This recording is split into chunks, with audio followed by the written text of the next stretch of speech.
Y el Señor le dijo a Moisés: diles esto a los hijos de Israel: ustedes han visto que yo les he hablado desde el cielo.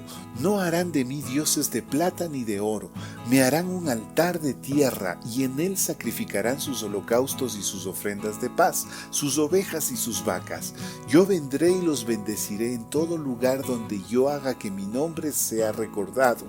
Si me hacen un altar de piedra, que no sea de piedras labradas de cantería, porque al labrar las piedras con herramientas las profanarás. No subirás a mi altar por gradas, para que al subir no se descubra tu desnudez.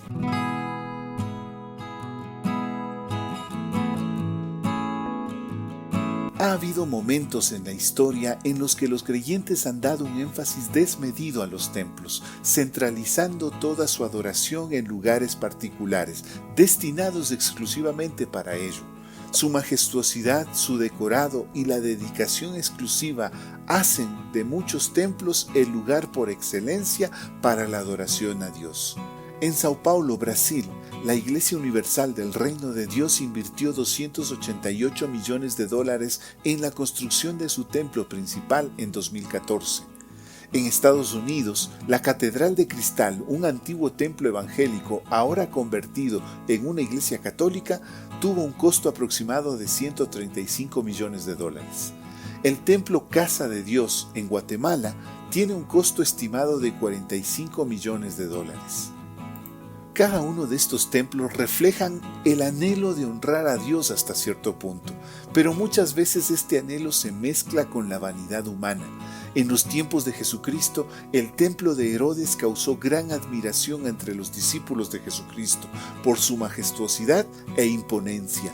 Sin embargo, Jesucristo les dijo que no quedaría piedra sobre piedra de aquel monumento, mostrando que aquel templo había dejado de ser para honrar a Dios y se había convertido en un altar del ego humano.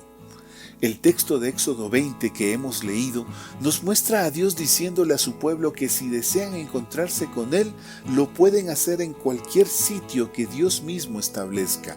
De hecho, las especificaciones para la construcción de un altar, cosa que era necesaria en ese tiempo, establecen los materiales más sencillos imaginables para su fabricación. Pueden construir el altar del encuentro con el Señor con tierra, y si lo hacen con piedra, estas no deben ser labradas, es decir, no se requiere contratar un cantero para que preparase las piedras con formas especiales para honrar al Señor.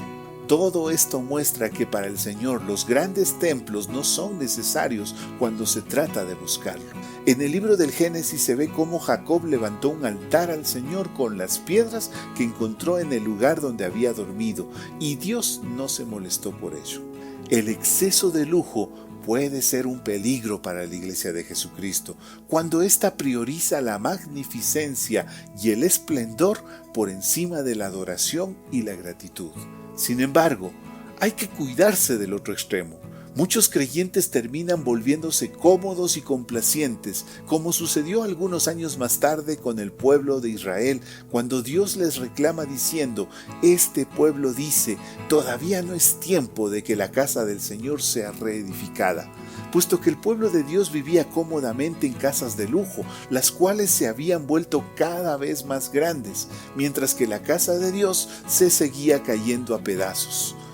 Siempre debemos guardar el equilibrio, ni la pompa y el lujo, pero tampoco la indiferencia y el descuido. Si no podemos honrar al Señor con una casa de adoración adecuada, el Señor no se ofende por ello y nos da la opción de honrarlo incluso en nuestras propias casas.